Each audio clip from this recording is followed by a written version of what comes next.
So welcome again to this particular session and और बेटा हम जो बात कर रहे हैं इंडियस 20 के सेकंड सेशन में। अब सेकंड सेशन में हम हैं, इससे पहले लास्ट सेशन में हमने खास तौर से जब क्लास क्लोज करी थी तो हम चर्चा कर रहे थे अकाउंटिंग ट्रीटमेंट की। हमने अकाउंटिंग ट्रीटमेंट में देखा कि जब ग्रांट हमें मिलती है पास्ट एक्सपेंसेस को मीट करने के लिए तो क्या ट्रीटमेंट होगा, अगर हमें गवर्नमेंट ग्रांट मिलती है एज ए फाइनेंशियल सपोर्ट के रूप में तब क्या ट्रीटमेंट होगा। उसके अलावा नॉन मॉनिटरी एसेट्स की हमने चर्चा करी। नॉन मॉनिटरी एसेट्स के अलावा फिर हमने एसेट्स के लिए जब ग्रांट मिलती है डेप्रिशिएबल या नॉन डेप्रिशिएबल तब क्या ट्रीटमेंट होगा उसकी चर्चा करी। और अब मैं ये पॉइंट नंबर 5 लिखा रहा हूं। इस पॉइंट में मैंने लिखा फॉरगिवेबल, FORGIVA, फॉरगिव होता है ना, तो ये फॉरगिवेबल लोन है।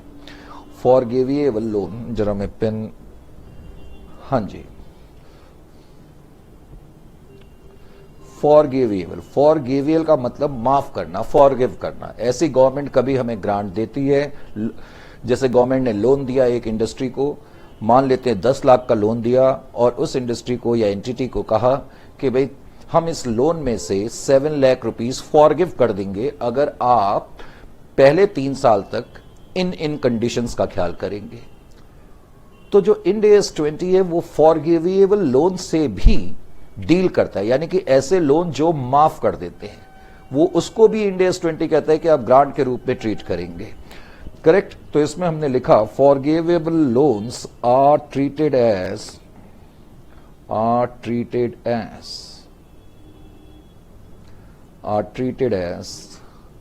government grants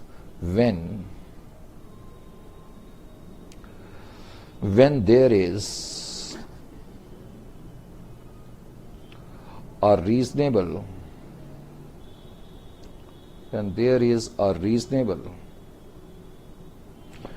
assurance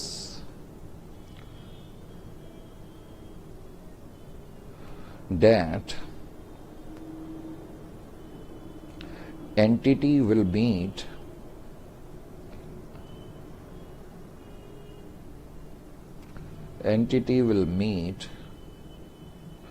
terms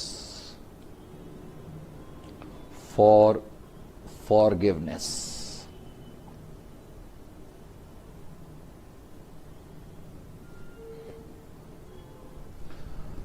तो इंड AS 20 के मुताबिक इसको ग्रांट के रूप में ट्रीट करना पड़ेगा। जैसे कि मैंने कहा कि मान लेते हैं कोई एंटिटी है, करेक्ट। इस एंटिटी को गवर्नमेंट ने एक लोन दिया, रिसीव्ड लोन ऑफ रुपीज, मान लेते हैं 50 lakhs, of course from government. अब गवर्नमेंट ने कंडीशन ये रखी, कंडीशन क्या है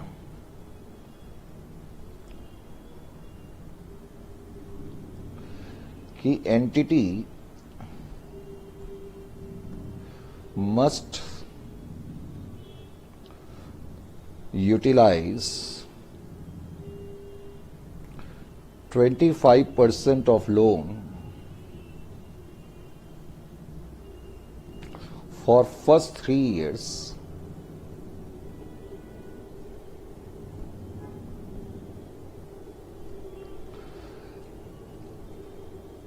in development of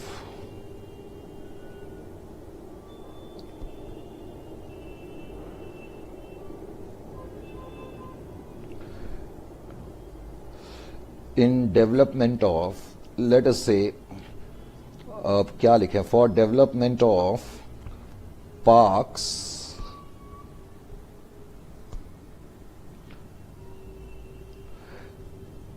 and greenery.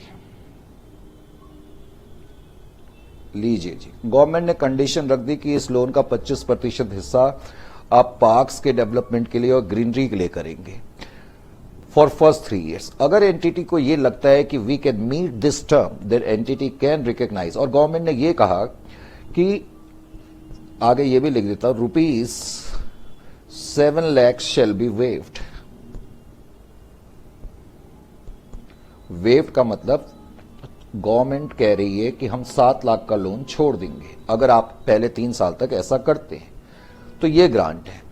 So ₹7 lakh should be recognised, ₹7 lakh should be recognised. और याद रखें जितनी भी ग्रांट है वो पीएनएल में ही रिकग्नाइज होंगी। Should be recognised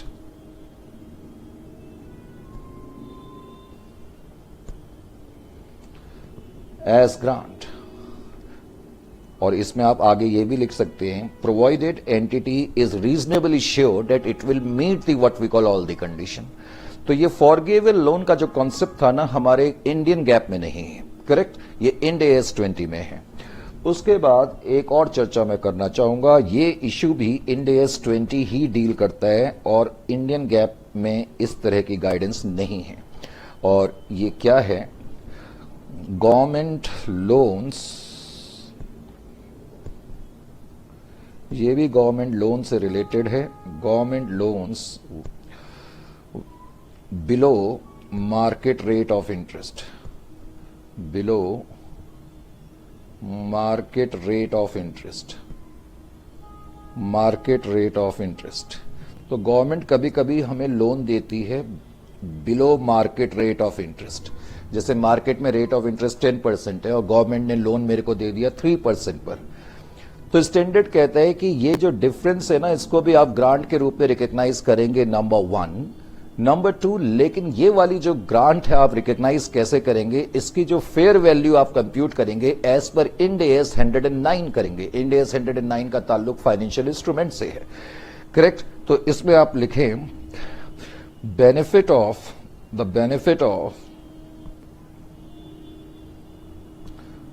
benefit of government loans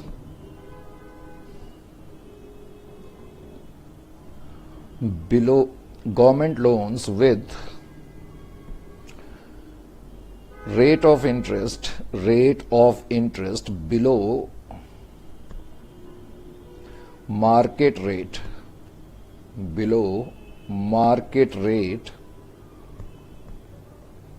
should be accounted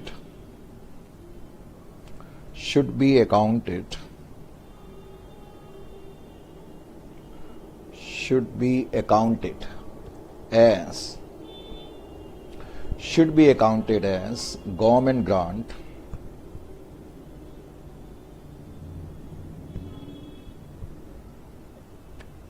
full stop. Such grants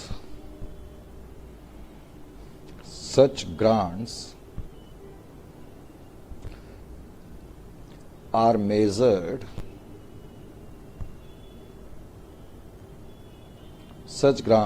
measured as difference between proceeds of loan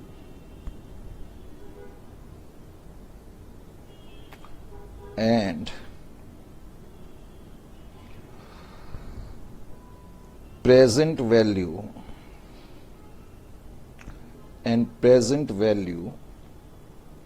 of loan।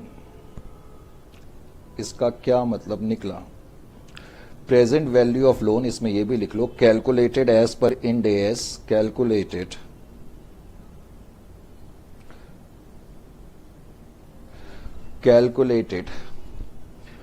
As per Ind AS 109 या in accordance with Ind AS 109। इस line का बेटे मतलब क्या निकला, ये मतलब समझाने के लिए पहले मुझे शीट यहां से आउट करनी पड़ेगी। ये मैंने शीट हटा दी। आइए अब इसको जरा समझने की कोशिश करते हैं, मुश्किल कुछ नहीं है।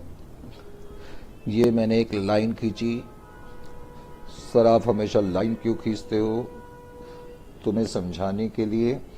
अब कोई एंटिटी है, इस एंटिटी को लोन मिला एट 5%, जबकि मार्केट रेट चल रहा है 12%।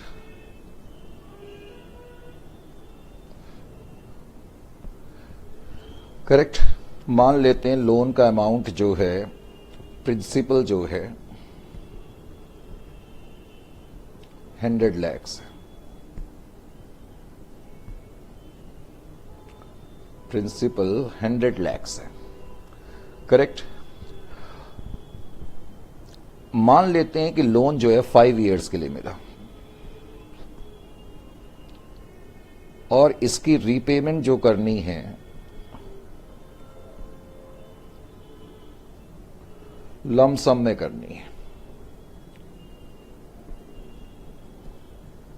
After 5 years. अब मैं क्या करूंगा, ध्यान से सुने। सबसे पहले तो मैं क्या करूंगा पता है? सबसे पहले ध्यान से सुने, करना क्या है। ये ईयर 1, ये year 2, this is your year 3, year 4 and year 5। पहले तो जो मैंने लिखाया उसका मतलब मैं बता देता हूं। मुझे लोन मान लेते फर्स्ट ईयर की बिगनिंग में मिला, लोन रिसीव्ड।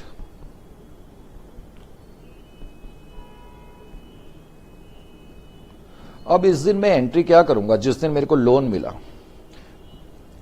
मैं एंट्री करूंगा बैंक अकाउंट डेबिट। मुझे लोन कितना मिला? 100 लाख का मिला। इसको बोलेंगे प्रोसीड्स ऑफ लोन। मैंने लिखा है ना बीच में word proceeds, this is proceeds of loan. अब मैंने ये भी लिखाया है such amount of grant is measured eight as difference between the proceeds of the loan and the present value of the loan. अब मुझे क्या करना पड़ेगा? ध्यान से सुने। ये जो लोन है आप 5 साल के बाद वापस करोगे, आफ्टर 5 इयर्स। इसका मतलब ये लोन जो आप 5 साल के बाद वापस करोगे तो एब्सोल्यूट टर्म्स में आप 100 लाख तो वापस नहीं करोगे ना। तो आप क्या करेंगे? प्रेजेंट वैल्यू कंप्यूट करेंगे लोन की। और प्रेजेंट वैल्यू जब आप कंप्यूट करेंगे, डिस्काउंट फैक्टर कौन सा लेंगे? 5% या 12%? 12% लेंगे, क्योंकि मार्केट रेट के हिसाब से आपको देखना है कि अगर आप पे करते तो कितना पे करते। तो 12% के हिसाब से आप डिस्काउंट करेंगे। अब मैं सिंप्लिसिटी के लिए मान लेता हूं कि जो डिस्काउंटेड वैल्यू आ गई उनका मैंने टोटल कर दिया, तो डिस्काउंटेड वैल्यू लेट अस से सिंप्लिसिटी के लिए 70 लाख आ गई। सिंप्लिसिटी के लिए डिस्काउंट करना सबको आता है, मुझसे कोई ये ना पूछे कि कैसे डिस्काउंट करेंगे। प्रेजेंट वैल्यू एट 12% के हिसाब से मैं डिस्काउंट फैक्टर्स देखूंगा, करेक्ट, और इसकी प्रेजेंट वैल्यू कंप्यूट करूंगा। लेट अस से प्रेजेंट वैल्यू 7। अब कैसे करेंगे अभी मैं इसका एक क्वेश्चन भी करके दिखाऊंगा। पहले यहां सीख लो मैंने लिखाया क्या है। 70 लाख रुपीस तो मेरे को पे करने, यानी कि अब प्रॉब्लम यह है कि मैं इस दिन, जिस दिन मुझे लोन मिला उस दिन मेरे को एंट्री करनी है। मैं इस लोन की लायबिलिटी को रिकॉग्नाइज करूंगा प्रेजेंट वैल्यू पर। बात समझ में आ गई? स्टैंडर्ड कहता है कि सच लोन्स या such grants should be recognised as difference between the proceeds of the loan and the present value of the loan. Present value of the loan 70 है, लिया तो आपने 100 लाख, लेकिन जो प्रिंसिपल है वो रियल टर्म्स में जो आप पे करेंगे 5 साल के बाद पे करेंगे तो उसकी प्रेजेंट वैल्यू 70 लाख है। यानी कि 100 लाख की वैल्यू आज के दिन आप देख रहे हैं कि 5 साल के बाद केवल 70 लाख होगी। तो आपकी जेब से तो एक तरीके से रियल टर्म्स में 70 लाख गया ना, तो 30 लाख का आपको बेनिफिट हो गया। ये आपकी हो गई ग्रांट। इसको मैं लिखूंगा डेफर्ड गवर्नमेंट ग्रांट, क्योंकि इसको डेफर्ड गवर्नमेंट ग्रांट में हम ले जाते हैं और फिर वहां से धीरे धीरे इसको हम ट्रांसफर करते रहते हैं पीएनएल में। पहले तो जो मैंने लिखा है मैंने उसका मतलब क्लियर करने की कोशिश करी। अब इस पर बेस्ड मैं आपको एक क्वेश्चन कराता हूं। अब ये क्वेश्चन जो है आप अपने मॉड्यूल जो मैंने आपको भेजा है देखने की जरूरत नहीं, आप पहले सिर्फ यहां पर देखो, करेक्ट, और बाद में आप क्वेश्चन नोट कर सकते हो पॉज कर करके। ये मैंने पूरा क्वेश्चन यहां पर लाने की कोशिश करी है, पूरा क्वेश्चन आ रहा है, ध्यान से देखें।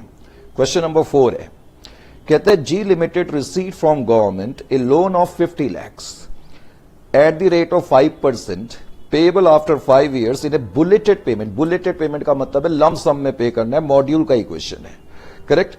फिर कहते हैं prevailing market rate is 12%, market का रेट 12% है।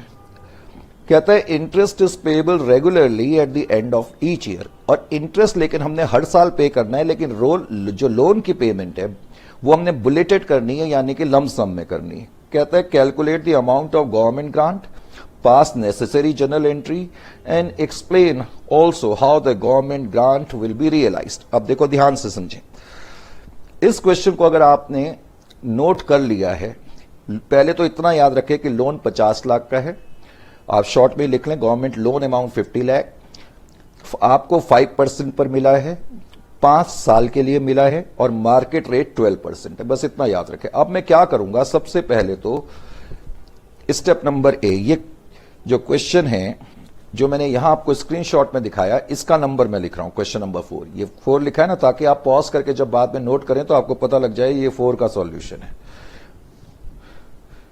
ये जो मैंने स्टडी मटेरियल आपको भेजा है उसमें से नहीं लिया है, करेक्ट। वैसे ये क्वेश्चन आपके मॉड्यूल में भी है, क्वेश्चन नंबर 4, तो ये मैंने 4 लिखा। अब ध्यान से सुने, सबसे पहले तो मैंने क्या कहा, इनिशियल रिकग्नाइजेशन करनी है, ए।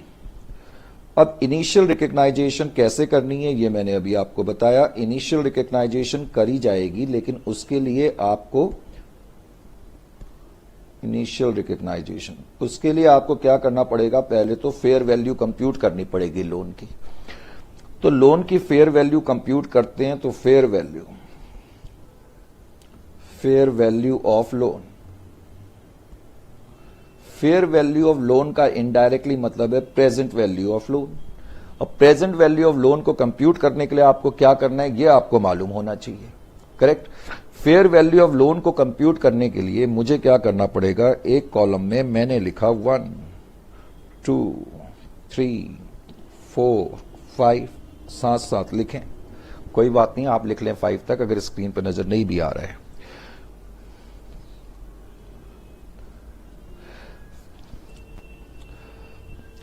अब मुझे एक बात बताओ, मुझे प्रेजेंट वैल्यू कंप्यूट करनी है। आपने इससे पहले कैपिटल बजटिंग कई बारी करी है, याद है ना आपको, आप उसमें आउटफ्लो देखते थे। आप मुझे बताओ कि फर्स्ट ईयर में आपका आउटफ्लो कितना होगा। अगर मैं आपको 50 लाख का लोन देता हूं 5% के हिसाब से, मार्केट रेट 12% है, उसको छोड़ो, तो आप 50 लाख पे इंटरेस्ट पे मुझे 5% के हिसाब से करेंगे, 12% के हिसाब से करेंगे? आप मुझे 5% के हिसाब से करेंगे, क्योंकि मैंने आपको लोन 5% के हिसाब से दिया है, इजंट इट और नॉट। तो आउटफ्लो का यहां मतलब क्या है कि पहले साल में आपका इंटरेस्ट की पेमेंट है, क्योंकि लोन का जो अमाउंट है वो तो आप 5वें साल में पे करेंगे ना। तो फर्स्ट ईयर के एंड में 5 लाख का कितना परसेंट था आपका लोन का अमाउंट? लोन का अमाउंट कितना था? 5%। तो 5%, चलो बिना कैलकुलेटर के ही करो ना, इसमें क्या 5% है, तो यह आ गया 2,50,000। ये इंटरेस्ट की पेमेंट है 5% के हिसाब से। इस साल भी आप 2,50,000 करेंगे, इस साल भी 2,50,000, इस साल भी 2,50,000। लेकिन 5th ईयर में इंटरेस्ट 2,50,000 प्लस 50 लाख।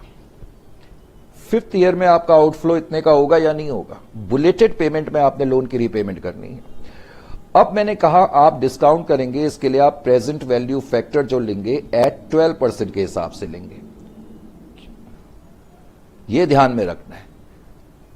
क्यों? क्योंकि अगर आप मार्केट से लेते तो आपको 12% के हिसाब से पड़ता ना, तो 12% के हिसाब से डिस्काउंट फैक्टर आप कंप्यूट करो।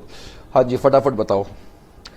मैं क्या बताऊंगा, तुम लोग बताओगे। यहां तुम्हारे बैठने का फायदा क्या है? फिर पहले साल का कितना है? 0.893। अब गलती होगी तो इसके लिए ये लोग जिम्मेदार हैं, मैं बिल्कुल नहीं। 797 और 712 0.636 0.36636 ना, 0.567। ठीक है, थैंक यू सो मच। अब प्रेजेंट वैल्यूज कंप्यूट कर लो। 250 इंटू दिस, एक जरा ऐसा करना, इसको राउंड ऑफ करके बताना। 2,23,250। भाई हो सकता है ये पॉइंट्स में आ रही हूं, मैंने इनको कह दिया है कि मेरे को राउंड ऑफ करके बता दो। 1,99,250, 2,50,000 इंटू 0.797, हाँ 2,50,000 इंटू दिस 1,78,000। हाँ ठीक है, पॉइंट को हटा के बता दो, कोई बात नहीं।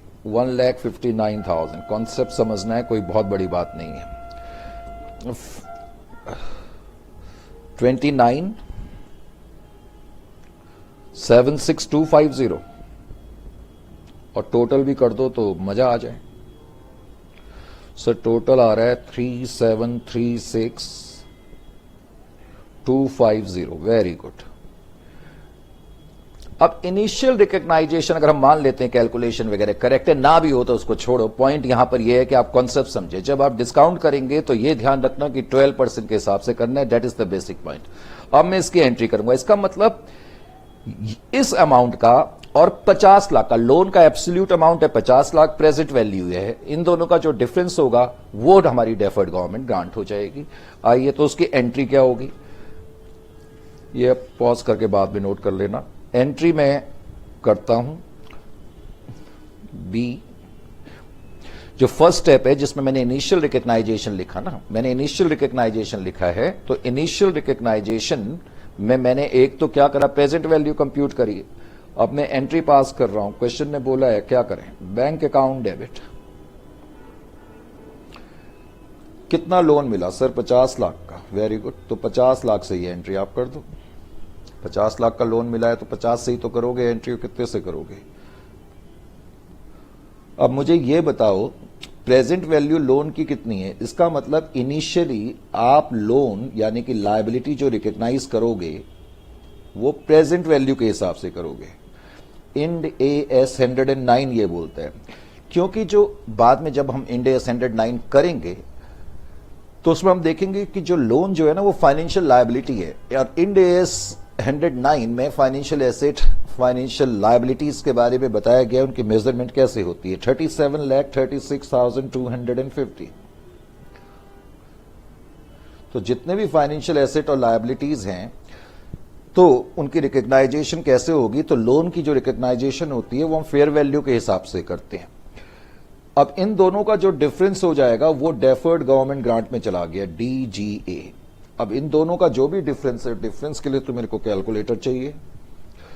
तो डिफरेंस जो भी आ रहा है 50 लाख, ओहो ये कैलकुलेटर ही खराब हो गया है, क्या चक्कर है।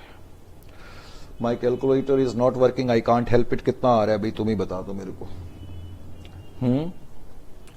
चलो मैं दूसरा तरीका अपनाता हूं।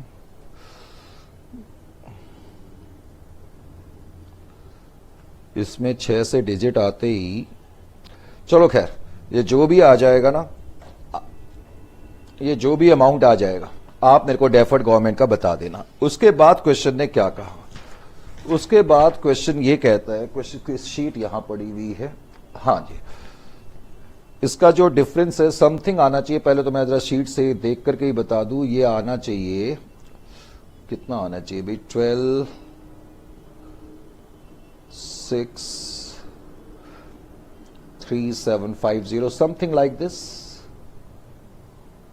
इतना ही आएगा।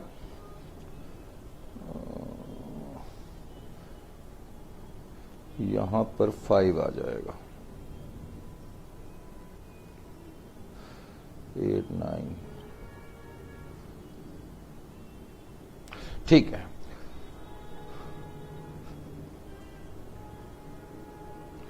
नहीं ये 6 ही आएगा, पहले मैंने ठीक लिखा था। चलो 12,63,750 आपका लोन का अमाउंट हो गया। कई बार कैलकुलेटर नहीं होने से बड़ी प्रॉब्लम हो जाती है। अब मेरा कैलकुलेटर मुझे अब मिल गया, खैर कोई बात नहीं। अब मुझे तो यहां पर समझाना है, अगर ये फिगर गलत भी आ रही हो तो उसको छोड़ो। तो हम किस तरीके से रिकग्नाइज करेंगे, पहला पॉइंट तो ये समझ में आ जाना चाहिए आपको, करेक्ट। अब यहां पर आप लिखेंगे एंटिटी, जो भी एंटिटी का नाम है, अब मैंने एंटिटी लिख दिया। क्या एंटिटी का नाम था, G4 limited. Entity G4 limited will recognise या should recognise 12,63,750 as government grant, as deferred government grant या government grant, and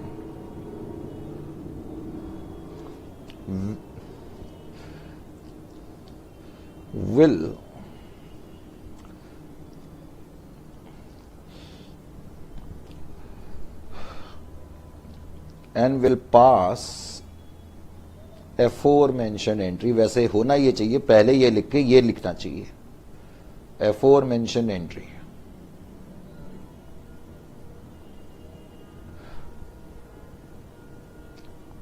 तो जो हमने करा वही हमने यहां पर लिख दिया, नंबर 1। नंबर 2, इसी क्वेश्चन से रिलेटेड उसने हमसे कुछ और क्वेश्चन भी नेक्स्ट क्वेश्चन में पूछ लिए। देखो बेटे, ये है क्वेश्चन नंबर 4 के बाद इसी क्वेश्चन से रिलेटेड है ये क्वेश्चन, और ये क्वेश्चन तुम्हारे मॉड्यूल में भी है।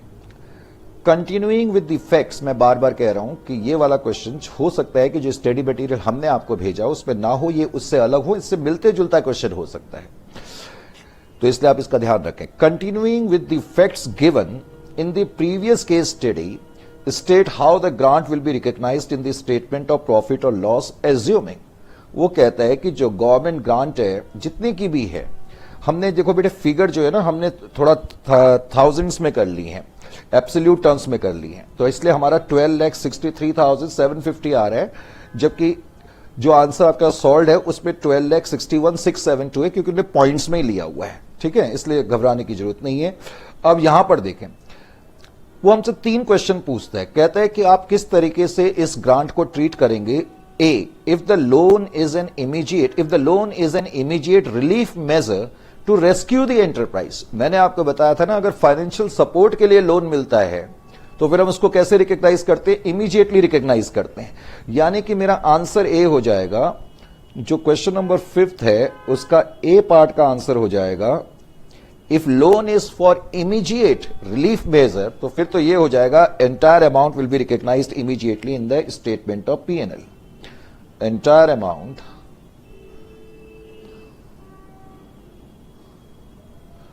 of rupees 12 lakh, अब मैं यही फिगर लिखूंगा, 12,63,750 shall be recognized in statement of P&L।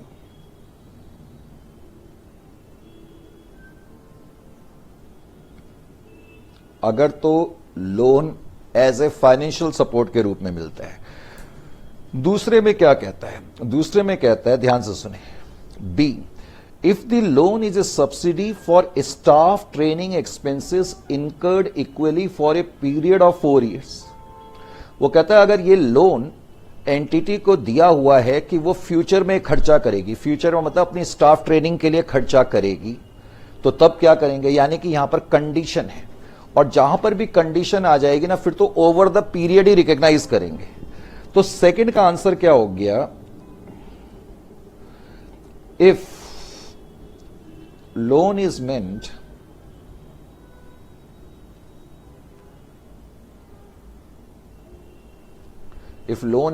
For staff training,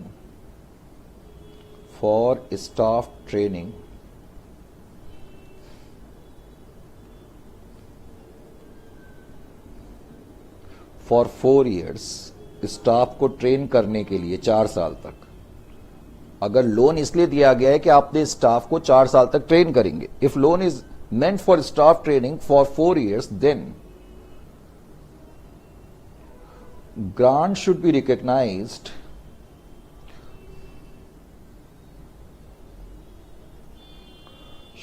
recognised in statement of P&L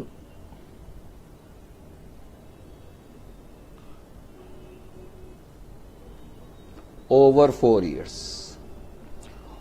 over 4 years, 4 साल ही था ना, हाँ, over a period of 4 years। तो तब आप 4 साल में स्टेटमेंट ऑफ P&L में ले जाएंगे। पहले तो आप एंट्री लिखेंगे bank account debit to grant, deferred government grant, वो आपने लिख ही दी है जब आपने लोन की पहली एंट्री करी थी। अब धीरे धीरे इसमें से कुछ पैसा आप स्टेटमेंट ऑफ P&L में ले जाएंगे। जब आप स्टेटमेंट ऑफ P&L में ले जाएंगे, आपकी एंट्री होगी deferred government grant account debit to statement of P&L। तीसरा पॉइंट क्या कहता है, तीसरा भी उसने दे दिया। तीसरा कहता है कि अगर लोन का amount, if the loan is to finance a depreciable asset, अगर ये लोन दिया गया है किसी डेप्रिशिएबल एसेट को फाइनेंस करने के लिए, यही जो लोन है एट बिलो मार्केट रेट, अगर किसी एसेट को, डेप्रिशिएबल एसेट को फाइनेंस करने के लिए दिया गया है, तो तब इस लोन को हम, या तब डेफर्ड गवर्नमेंट ग्रांट को हम किस तरीके से रिकॉग्नाइज करेंगे। If loan is meant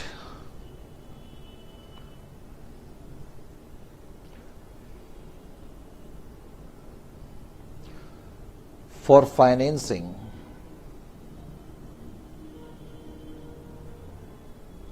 a depreciable fixed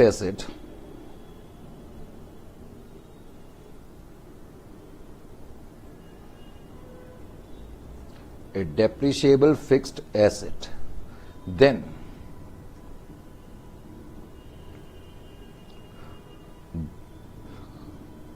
government grant should be recognized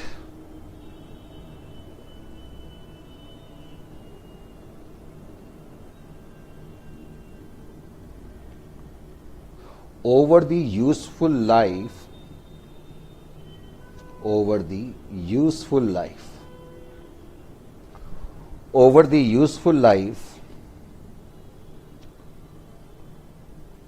of the asset in proportion to depreciation.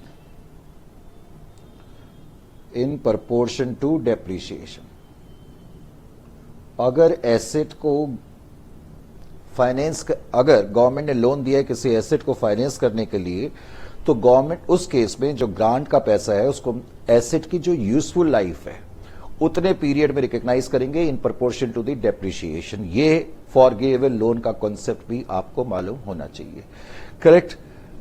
फिर इस स्टैंडर्ड पे क्या है, इस पे थोड़ा डिस्क्लोजर की भी चर्चा हम कर लेते हैं। तो मेरा रेड पेन कहाँ चला गया है, क्योंकि अभी तक मेरे ख्याल से हमने डिस्क्लोजर की चर्चा तो मेरे ख्याल से नहीं करी थी, नहीं करी थी। शीट्स भी यहाँ पर खत्म हो गई हैं, जरा मैं देखूं शीट्स पड़ी है कोई तो ठीक है, नहीं तो शीट्स निकालनी पड़ेंगी। एक मिनट बेटा वेट करें। अच्छा एक शीट अभी नीचे है, चलो तो उसी से काम चला लेंगे। अब मैं जो बात बता रहा था, अब नेक्स्ट मैंने बताया था कि इसमें कुछ रह गया है, और एक सेकंड जरा, शीट्स ना इतनी सारी हो जाती हैं कि बड़ा मुश्किल हो जाता है संभालना। कोई शीट नीचे गिर रही है, कोई ऊपर है, कोई नीचे है। लीजिए जी, मैंने सारी शीटें किनारे कर दिया। हाँ जी, और मेरा रेड पेन कहाँ चला जाता है बार बार, ये मुझे समझ नहीं आता। ये आ गया। अब लास्ट चर्चा इसकी रह गई है डिस्क्लोजर की। वैसे इसमें चर्चा क्या करनी वो तो आप वैसे भी पढ़ सकते हैं। डिस्क्लोजर,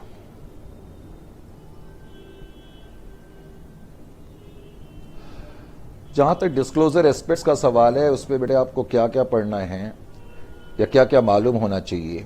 स्टैंडर्ड कहता है following matter should be disclosed. कौन कौन से मैटर डिस्क्लोज करने हैं एक एंटिटी को जिसको भी गवर्नमेंट ग्रांट मिली है, correct. Following matter should be disclosed.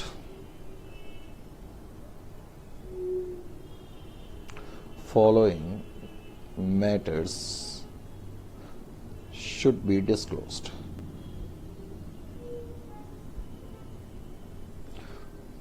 लिखना है तो लिख सकते हैं, नहीं मन कर रहा है तो भी कोई बात नहीं। एक तो जो अकाउंटिंग पॉलिसी एंटिटी ने एडॉप्ट करी है ग्रांट के लिए, और किस तरीके का आपने मेथड एडॉप्ट करा है, उसको स्टेटमेंट ऑफ पीएनएल में रिकॉग्नाइज करने के लिए उसका डिस्क्लोजर करना पड़ेगा। ए, accounting policy adopted,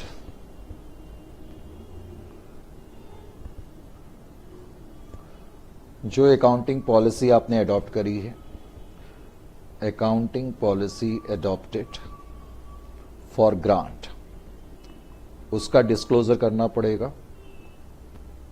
B, method cost के रेशियो में आप ले जा रहे हैं पीएनएल में या डेप्रिसिएशन के रेशियो में ले जा रहे हैं, तो वो भी बताना पड़ेगा। Method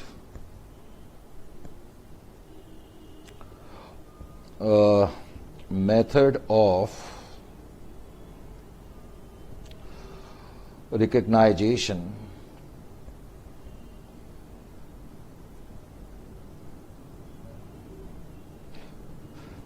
in statement of P&L। उसके बाद आप अगर ये लिख लिया है तो फिर मैं अगली शीट, चलिए इस शीट को मैं हटा देता हूं। उसके बाद आप लिखें C, method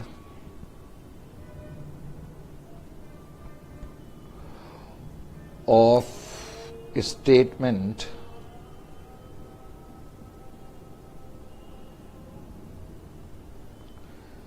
in financial statements. Method of, इसको ऐसे लिख लो, method of presentation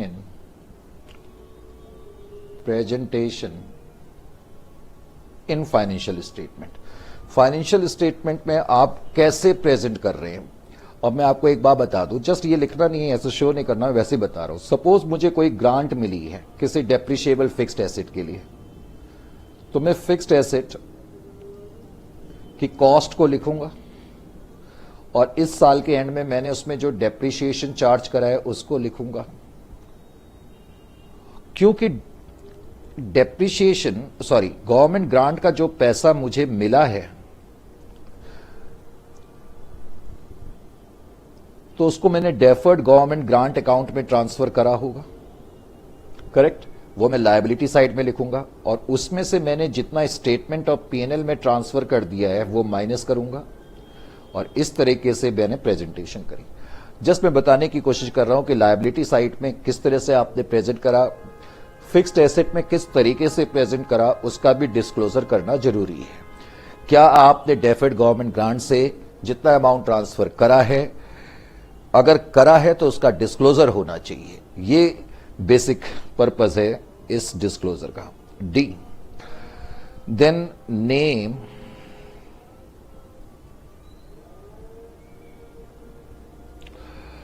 and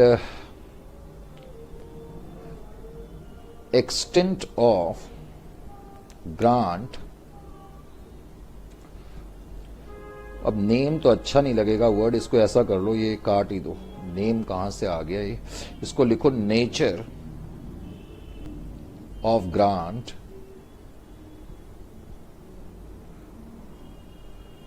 and extent of grant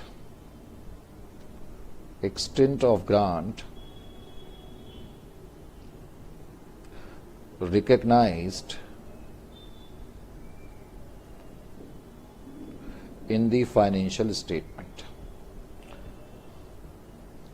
तो जो ग्रांट आपको मिली उसका नेचर क्या है, किस पर्पस के लिए मिली है, सपोर्ट के लिए मिली है, पिछले साल के एक्सपेंसेस को निपटने के लिए मिली है या फ्यूचर के किसी एक्सपेंसेस को निपटने के लिए मिली है, करेक्ट। और कितना अमाउंट आपने रिकॉग्नाइज करा उसका डिस्क्लोजर करना पड़ेगा। E, an indication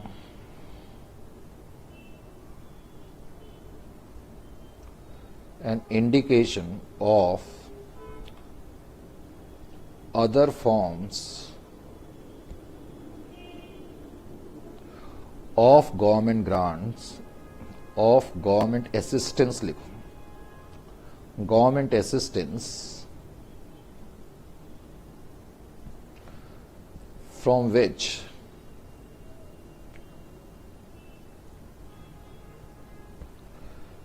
the entity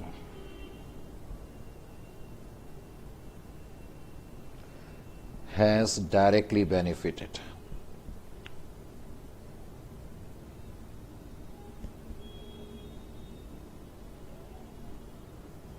तो एंटिटी को इंडिकेट करना चाहिए कि किसी भी तरीके का गवर्नमेंट असिस्टेंस अगर उन्हें मिला है, किसी भी तरीके का गवर्नमेंट असिस्टेंस अगर उन्हें मिला है तो एंटिटी को उसको स्टेट करना चाहिए।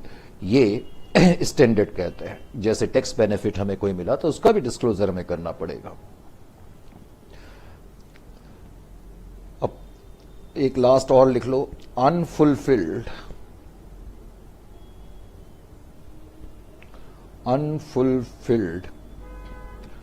कंडीशंस। तुम्हें मालूम है ना, जब ग्रांट मिलती हैं तो हमें कुछ कंडीशंस को पूरा करना होता है। अगर कोई अनफुलफिल्ड कंडीशंस है एंड कंटिंजेंसीज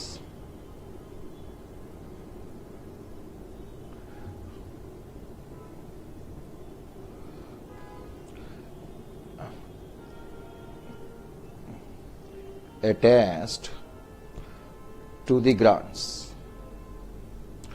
जब ग्रांट्स हमें मिलती हैं तो उसके साथ कुछ कंडीशन भी अटैच होती हैं, ऑब्लिगेशंस भी होते हैं। तो अगर हम उनको पूरा नहीं कर पाए हैं तो उनको हमें रिफ्लेक्ट करना चाहिए। Is it clear to? याद रखो, किसी गवर्नमेंट ग्रांट के संबंध में अगर कोई कंटिजेंसी उभर के सामने आती है तो वो इंड AS 37 के हिसाब से रिकॉग्नाइज करी जाएगी।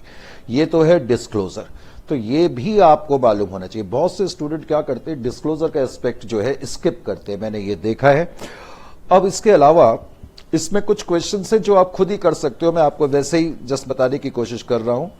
देखें यहां पर पहला क्वेश्चन आप खुद ही करें। अब ये जो क्वेश्चन है ना, ये जो मटेरियल मैंने आपको भेजा हुआ है जिसमें 20 या 30 क्वेश्चन है, वो सारे सॉल्व है, वो आप खुद कर सकते हैं। ये भी सॉल्व ही है, मैं एक बार, और ये खुद भी आप कर सकते हैं। ये सिर्फ आपके स्क्रीन पे इसलिए ला रहा हूं कि आप इसको एक बार कैच कर लें।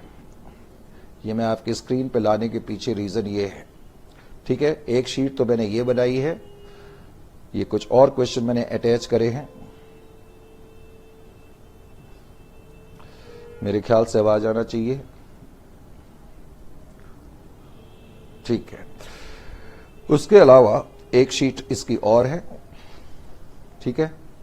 वैसे मैं अभी क्वेश्चन कोई रीडिंग भी ले रहा हूं, लेकिन एक बार मैं शीट आपके सामने रख रहा हूं जानबूझ के। देखे जरा ध्यान से, इससे रिलेटेड एक शीट वैसे और होगी, मैं जरा देखो, मैंने कहा ना यहाँ शीट्स इतनी ज्यादा हो जाती है। एक शीट और भी है, वो भी मैं आपके सामने रख देता हूं। अब देखो यहां पर बेसिकली ये शीट रखने के पीछे रीजन ये है कि आप पॉज करके बाद में देख सके। क्वेश्चन नंबर 1 को देखें।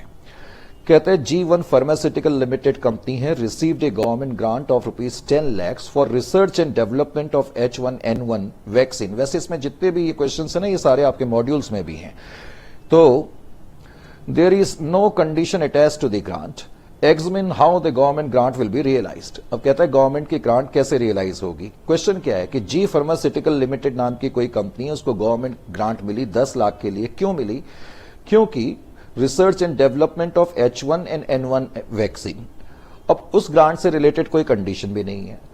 तो सिंपल वर्ड्स में कोई भी ग्रांट अगर आपको मिलती है और वो अगर एसेट के लिए नहीं मिल रही, तो हम बोलते हैं ग्रांट रिसीट फॉर इनकम। वैसे हम बोलते हैं उसको गवर्नमेंट ग्रांट फॉर इनकम, यानी कि बेसिकली जो गवर्नमेंट की ग्रांट होगी या तो इनकम के लिए होगी या एसेट के लिए होगी। वैसे स्टैंडर्ड ये कहता है any other grant receipt besides the grant for assets should be termed as what we call grant for income.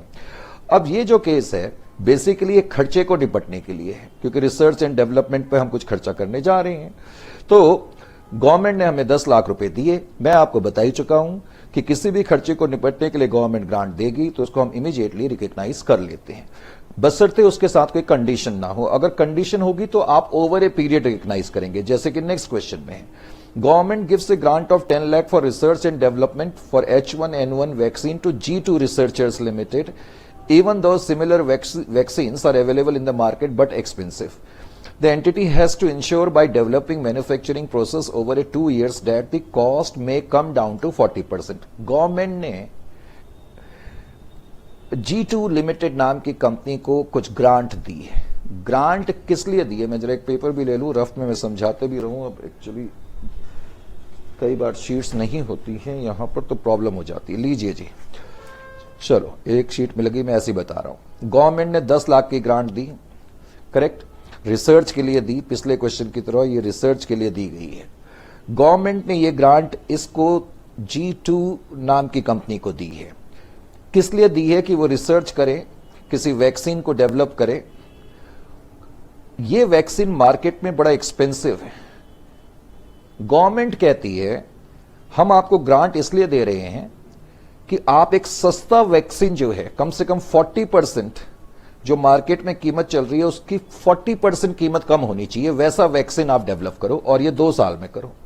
अब इस केस में भी ये खर्चे के लिए हमें मिल रही है, लेकिन डिफरेंस क्या है कि अब की बार जो ग्रांट खर्चे के लिए मिल रही है इसमें कंडीशन अटैच्ड है। तो इसका मतलब, और वो कंडीशन क्या है कि 2 साल, तो 2 साल में मुझे ऐसा वैक्सीन डेवलप करना है। तो इसका मतलब अब की बार जो ग्रांट का पैसा मिला है उसको मैं 2 सालों में प्रॉफिट एंड लॉस अकाउंट में ले जाऊंगा। अगर कंडीशन नहीं होती, जो कि क्वेश्चन नंबर 1 में थी, मैं सारा का सारा पैसा स्टेटमेंट ऑफ P&L में ले जाता। तो इसीलिए इसका आंसर भी लिखा है एंटायर ग्रांट, सजेस्टेड रेस्पॉन्स में लिखा है the entire grant should be recognised immediately as deferred income and charge to statement of profit and loss account over a period of 2 years। तीसरे क्वेश्चन में भी कुछ ऐसा ही है। यहां पर क्या कहते हैं? ए village of artisans in A district got devastated because of an earthquake. एक अर्थक्वेक आया, एक विलेज था आर्टिशियंस का, करेक्ट। तो वो पूरा डेवस्टेट हो गया। तो G3 लिमिटेड नाम की एक कंपनी है जो उस डिस्ट्रिक्ट में ऑपरेट कर रही है, तो उनको गवर्नमेंट ने ग्रांट दी। किस लिए दी? कि आप आर्टिशियंस को एम्प्लॉयमेंट दें। Government gave a grant of 10 lakh to G3 limited that 100 artisans are rehabilitated. उनको आपको रिहेबिलिटेट करना है, बसाना है दोबारा से, और 3 साल में बसाना है। Government releases 2 lakh. गवर्नमेंट ने अभी 2 लाख रुपए रिलीज कर दिए। उससे कोई फर्क नहीं पड़ता कि गवर्नमेंट ने अभी कितने रिकॉग्नाइज करे हैं। इंपॉर्टेंट पॉइंट है कि if entity is sure that it will meet the what we call a test condition, correct, तो इसका मतलब यह है कि हम ग्रांट का पूरा पैसा रिकॉग्नाइज कर लेंगे। और हमें यह भी श्योरिटी होनी चाहिए कि ग्रांट का सारा पैसा जो है मिल जाएगा, तो तब हम ग्रांट का पैसा रिकॉग्नाइज करेंगे। तो इवन 3 में भी पहले हम पूरे 10 लाख रुपए रिकॉग्नाइज करेंगे, bank account debit to deferred government grant account, और उसके बाद 3 सालों में, क्योंकि अब की बार 3 साल की कंडीशन है, तो 3 सालों में इस पैसे को स्टेटमेंट ऑफ प्रॉफिट और लॉस अकाउंट में हम रिकॉग्नाइज करेंगे। क्वेश्चन नंबर 4 जो है वो below market rate of interest का था, जो मैंने आपको करा दिया था, करेक्ट। उसके बाद क्वेश्चन नंबर 5 था, वो भी बिलो मार्केट रेट का था, वो भी मैंने आपको करा दिया है। क्वेश्चन नंबर 6 में क्या कहता है? G Limited received a grant of land on the condition that G6 Limited shall erect a building on the site. आपको क्या मिली? लैंड मिली। बात समझ में आई? ये नॉन डेप्रिशिएबल का केस हो गया। रिसीव्ड ए ग्रांट, लेकिन जो आपको ये लैंड मिली है उस पे कंडीशन है। और मैंने कहा था ना, नॉन डेप्रिशिएबल एसेट के लिए जनरली जब ग्रांट मिलती है तो कोई ना कोई कंडीशन अटैच्ड होती है। तो कंडीशन यह है कि आपको एक बिल्डिंग साइट उसके ऊपर बनानी है।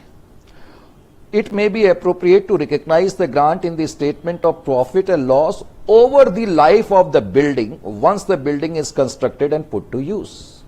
बात समझ में आ गया कि पहले तो आप क्या करें, bank account debit to deferred government grant account लिख ले। पहले तो पैसा जो है डेफर्ड गवर्नमेंट ग्रांट में डाल दें। अब उसको रिकॉग्नाइज आप कैसे करेंगे? जब बिल्डिंग बनना शुरू होकर के खत्म होना शुरू हो जाए। ध्यान से सुने, मान लेते ग्रांट का पैसा आपको इस साल मिला और उसके 2 साल के बाद बिल्डिंग बनाना स्टार्ट करा, तो यहां तो आप गवर्नमेंट का ग्रांट का पैसा डेफर्ड गवर्नमेंट ग्रांट में डाल लेते हैं। डेफर्ड गवर्नमेंट ग्रांट में आपने डाला, bank account debit to deferred government grant. अब बिल्डिंग यहां से बननी शुरू हुई और यहां पर जाके कंप्लीट हुई, और मान लेते 5 साल में। अब आप इस डेफर्ड गवर्नमेंट ग्रांट का पैसा इन 5 सालों में स्टेटमेंट ऑफ P&L में ले जाएंगे एज पर the ratio of the cost. बात समझ में आ गई? उसके बाद क्या है, फिर कहता है G7 लिमिटेड, क्वेश्चन नंबर 7 में कहता है G7 limited want to establish a manufacturing unit in a backward area and requires 5 acres of land. The government provides the land on a leasehold basis at a nominal value of 10,000 per acre.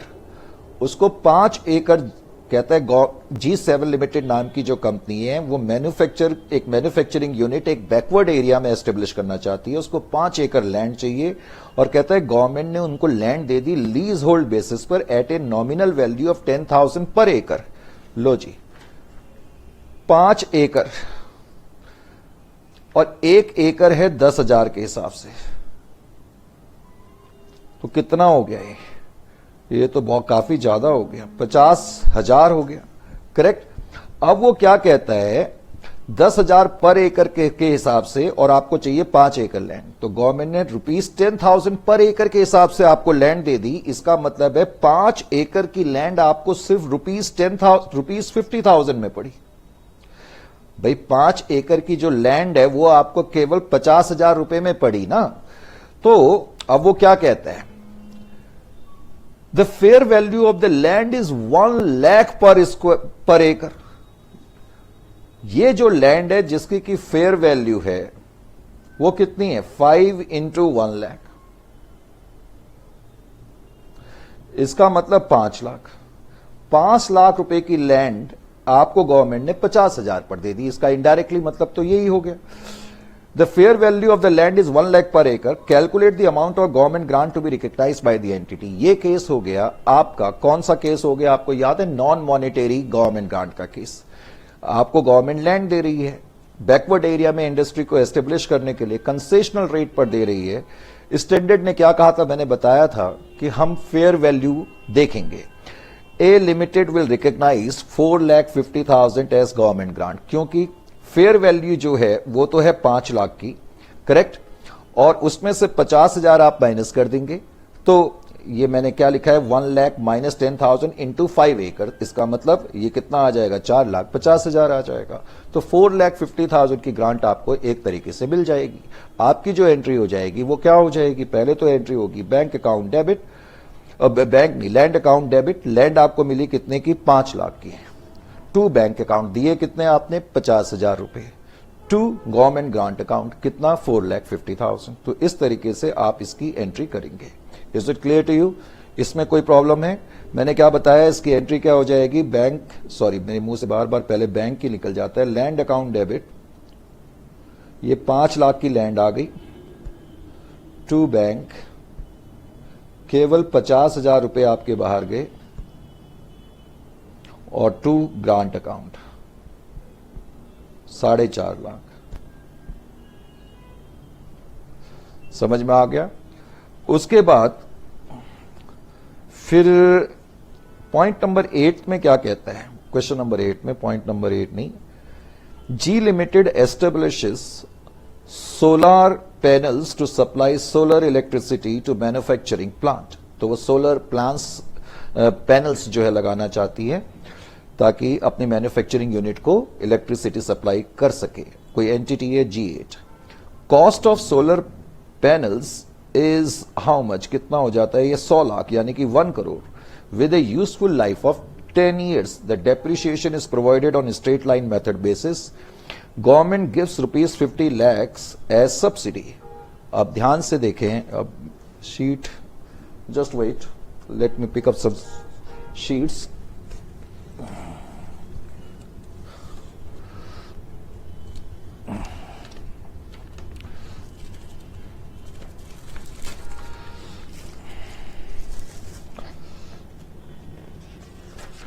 लो बेटे, sheets भी आ गई। अब बहुत सारी sheets मैंने इकट्ठे ले ली, बार बार sheets की जरूरत पड़ रही थी। लीजिए जी, मैं 8 की बात बता रहा था। क्वेश्चन नंबर 8 में क्या कहता है, एक्चुअली पहले क्वेश्चन नंबर 8 की कहानी क्या है। क्वेश्चन नंबर 8 की जो कहानी है वो ये है। क्वेश्चन नंबर 8 में वो कहता है, ध्यान से सुने, कहता है कोई एंटिटी है वो सोलर पैनल्स लगाना चाहती है। क्या लगाना चाहती है, सोलर पैनल्स।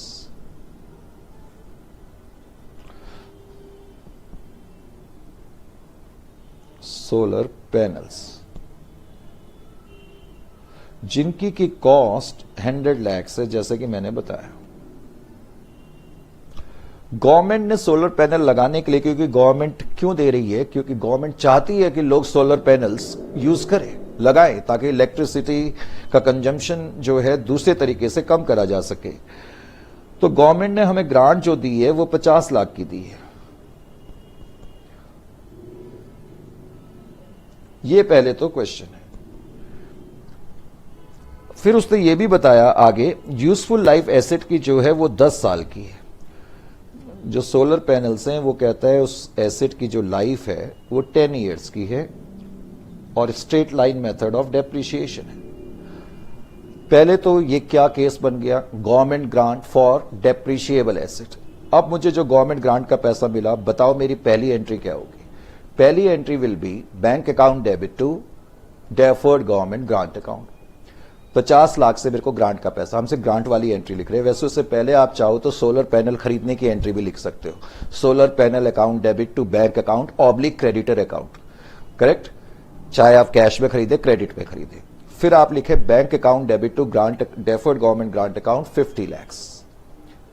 अब मैंने बताया था कि अगर डेप्रिशिएबल एसेट के लिए गवर्नमेंट ग्रांट का पैसा मिलेगा तो उसको हम एज पर दी यूजफुल लाइफ या यूजफुल लाइफ में हम उसको राइट ऑफ करेंगे, लेकिन इन प्रपोर्शन टू डेप्रिशिएशन करेंगे। अब डेप्रिशिएशन स्ट्रेट लाइन के हिसाब से, तो डेप्रिशिएशन 1-1 लाख हो जाएगा, रेशियो 1:1:1 आ जाएगा। तो आपकी एंट्री क्या होगी इस केस में, तो पहली एंट्री तो आपकी हो जाएगी बैंक अकाउंट। अगर आप, मैंने कहा पहली एंट्री ये करना चाहते हैं तो ये आप करें, solar panels account debit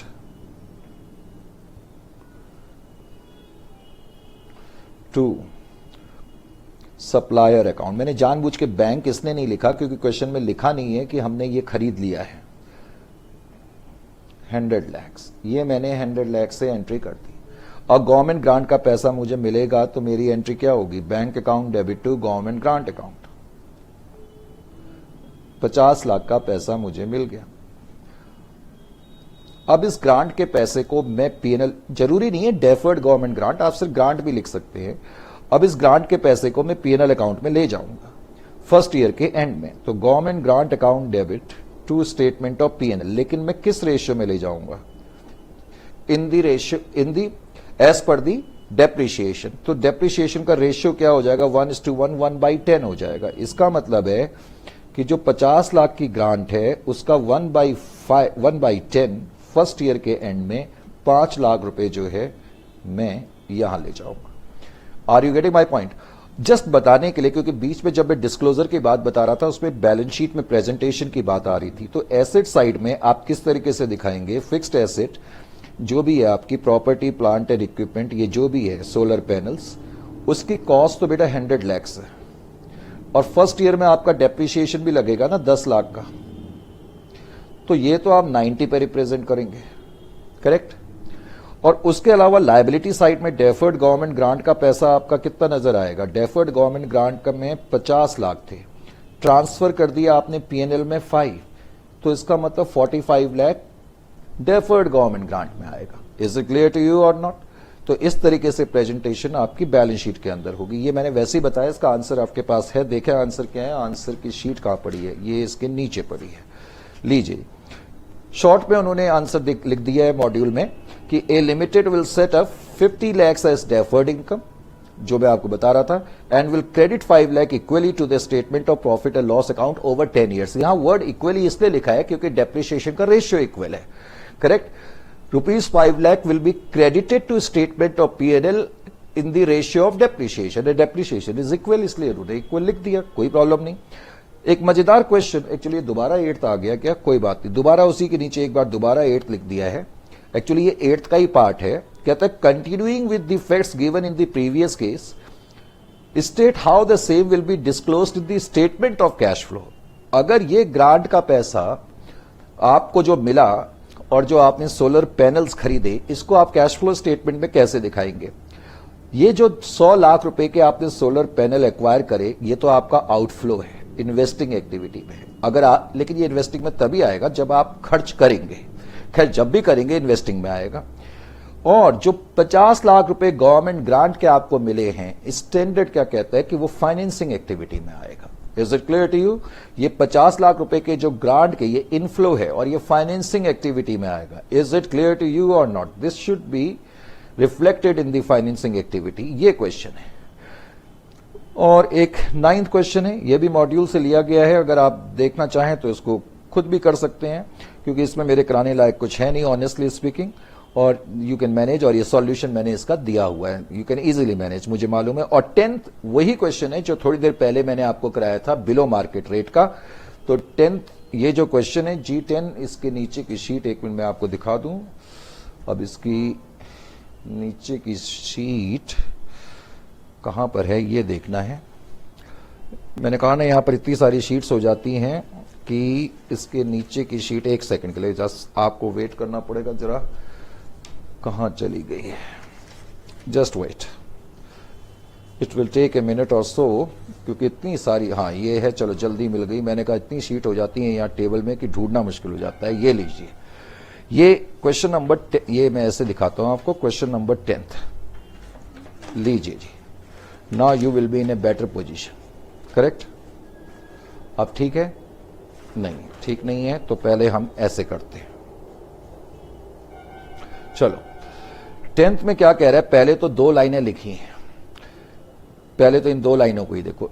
G10 received from government a loan of 1 lakh, उसमें 50 लाख था जो मैंने आपको एग्जांपल दिया, बस इसमें फिगर डबल कर दी है। जो मैंने क्वेश्चन नंबर 5 या 4 कराया था ना, सेम क्वेश्चन है, 5% के हिसाब से दिया है, 5 years में पे करना है, बुलेटेड पेमेंट। अब तो आपको याद आ गया होगा, लम सम में करना है। मार्केट रेट 12% है, कहता है इंटरेस्ट रेगुलरली पे करना है। उसके अलावा अब ये क्वेश्चन आगे दिया है इंटरेस्ट हर साल पे करना है। उसके बाद वो क्या कहता है, कहते हैं calculate the amount of government grant, pass entry, सब कुछ वही है। पहले तो आप क्या करेंगे ये आपको मालूम होना चाहिए। बस मेन फर्स्ट पॉइंट आपका क्या होगा मैं यहीं पर बता रहा हूं, मैं पूरा नहीं